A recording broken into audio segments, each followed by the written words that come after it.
There are 3 Melbourne suburbs in 2026 where the data is screaming do not buy, and most investors are walking right into them because it looks so pretty. I'm going to walk you through all 3, what looks attractive on the surface, what the data actually shows, 3 warning signs that connect them all. By the end, you'll know exactly what to avoid and how to spot the same pattern in any suburb you're considering. Most videos online are surface level. They tell you to avoid a suburb because a medium dropped 1/4, or simply because there's a stigma, or because someone's mate got burnt there once. That's not analysis, that's noise. Genuinely bad investment suburb has structural foundation problems. The kind of problems that don't generally show up on a price chart, but they show up everywhere else. In rent or vacancy that's drifting upwards, vendor discounting above 5%, which tells you there's price friction. These are metrics I look at every week as a buyer's agent. And right now, in 2026, 3 Melbourne suburbs are flashing red on every single one of them. 2 of them are in a postcode a lot of investors have on their shortlist, which is exactly why it's the most dangerous, affordable.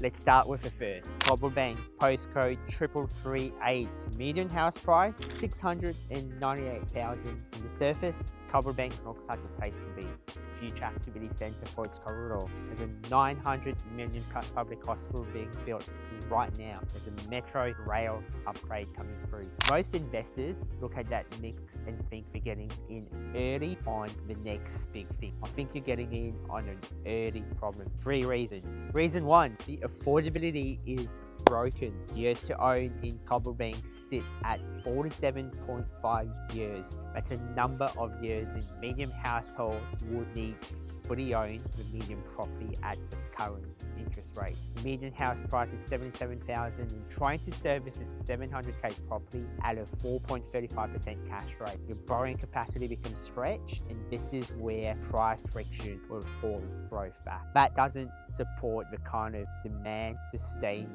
growth, pushing prices higher from here. Reason number 2, the market is paper thin. What I mean by that, Cobblebank has only about 136 sales across the year, across 2,000 plus ratings. That's a 5.8% turnover rate. The general healthy margin is about 9%. There's 5 months of inventory sitting on the stock right now. No new listings came together. It would still take 5 months to clear what's here. Healthy is 1 to 2 months. So what does that mean? Thin markets are unpredictable when it comes to prices. There's wider price variance. There's fewer comparable sales to ground demand and to give us a price growth. Reason number 3, infrastructure is promised. It's not a product yet. The activity centres coming, but coming is often the key word. The hospital and justice precinct are definitely underway. The town centre and the commercial hub are a couple of multi-year propositions away. But more key to that, building approvals are running a whopping 3.8%,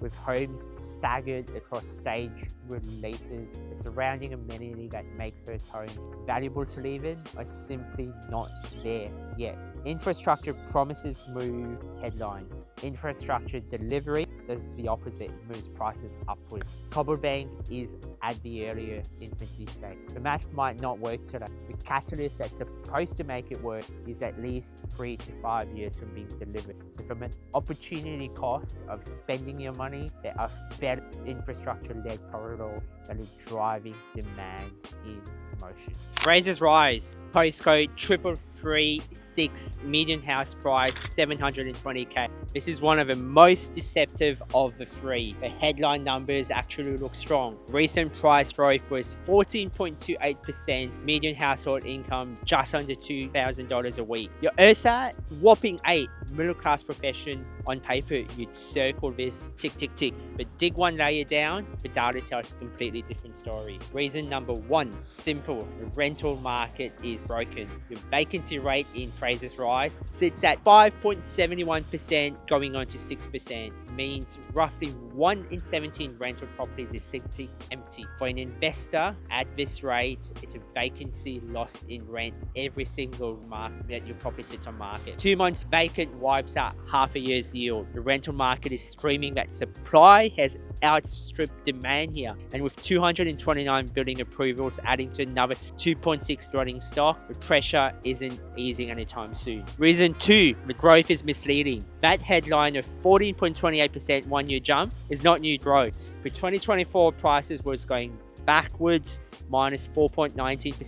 2025 recovery is from the dip, 3-year compound growth of just 3.4%. Anyone who bought at the 2022 peak is now back to even, and recovery is not growth, it's playing catch up at different market cycles. Another key metrics, your volatility index sits at 5 out of 10, the highest out of the 3 suburbs in this video. This is a choppy, inconsistent market dressed up as a growth story. Reason number 3, buyers aren't competing because the days on market is sitting at 57 days on market. Properties are taking nearly 2 months plus to sell. Your vendor discounting is at 3.5%, meaning sellers are accepting a lot less than the asking price of 7 and 20k home. Compare that to the comparable suburbs selling next door 20-30 days at discounts under 1%.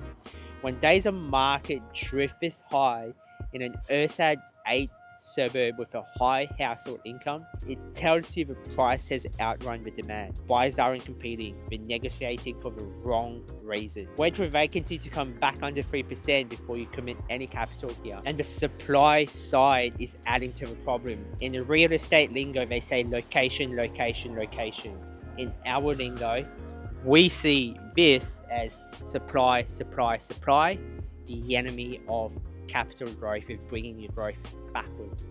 And this is why Fraser's rise is on the list.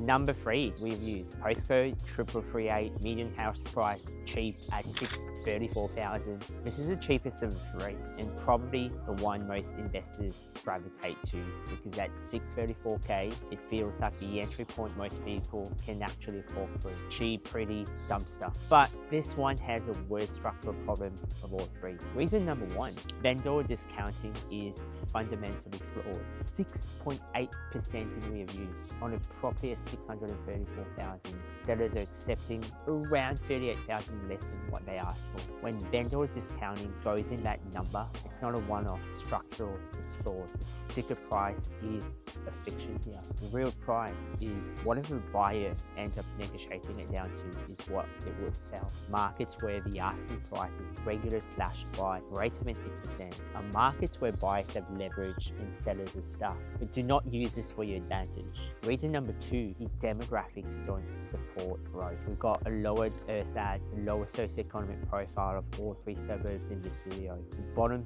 30% of all Australian suburbs. Median household income sits around $77,000 a year. Years to own, 47 years and creeping into that 50k. Low income plus a high price to income equals to structural affordability stress, particularly in a rising rate environment. And future buyers face the same constraint, which directly limits your resale pool. You don't sell a property to people who can't afford it. Reason number 3, investor saturation. 35% of Weir view households are renters, and really 1 in 20 rentals is vacant. 4.77% is the vacancy rate, and that combination tells you the suburb has a heavy investor cohort due to price point, and the tenants have other options. They are not pressured to stay. Investor high suburbs with high vacancy competes on price, not quality. That keeps yields suppressed and rental growth flat. Sellers are stuck. The demographics don't support price-led growth. The rental side is oversupplied, and this is not where you deploy capital, even at a low 600k. So that's 3 suburbs: Cobblebank, Fraser's rise, and Weir views. 3 different problems: stretched affordability, broken rentals, structural discounting. Here's what most viewers haven't picked up yet. All 3 are in the same LGA, Melbourne being fueled by this power horse right behind me. Melbourne is one of the most talked growth corridors in the West right now. There's this 900 billion public hospital powerhouse being built right behind me, a new metropolitan activity centre, a V-line metro electrification rail that's being built that will reprice the entire LGA, hopefully. If you're sitting on 700k in capital and you're looking at Melbourne in investment property locations, Melbourne potentially is on your shortlist. I guarantee it is. And that's exactly why these 3 suburbs will trap investors in a big pitfall, because the LGA level story is real. The infrastructure spend is real. You can see it happening right now. The corridor will benefit. The LGA story does not equal to the suburb story. Inside Melbourne, there are pockets that will absolutely outperform, and there are pockets where the data is already telling you the gains are going to be going to land somewhere else. Cobblebank, Fraser's Rise, Weir views based on the 2026 data are in that second group,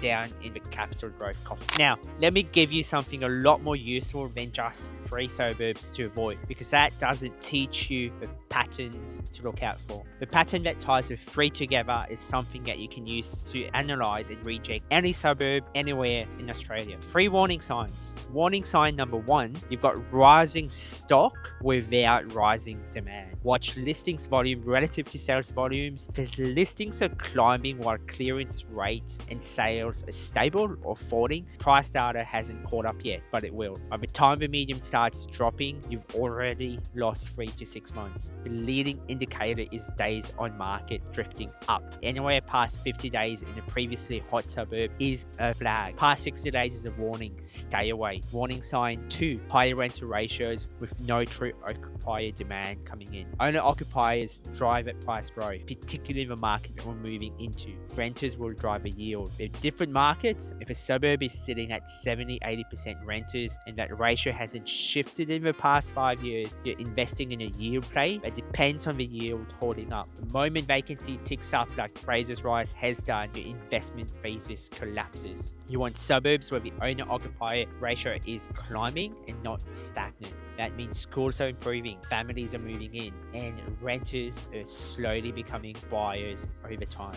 Warning sign 3, the single driver growth story. If a suburb's whole investment thesis depends on one thing, infrastructure project, one large employer, one piece of policy that the suburb is fragile, what happens when the project gets delayed by 3 years? What happens when the employer downsizes? What happens when the next government changes policy? Or the existing government changes the rules of the game? Strong investment suburbs have multiple independent drivers. Owner-occupier demand, established infrastructure or infrastructure happening, diverse employment, demographic depth. Single driver suburbs or press releases. They're not portfolio builders. So what I do, run these 3 checks against any suburb on your shortlist. Even if one of them fires you, stop and ask harder questions before you commit capital, because this is even more important now.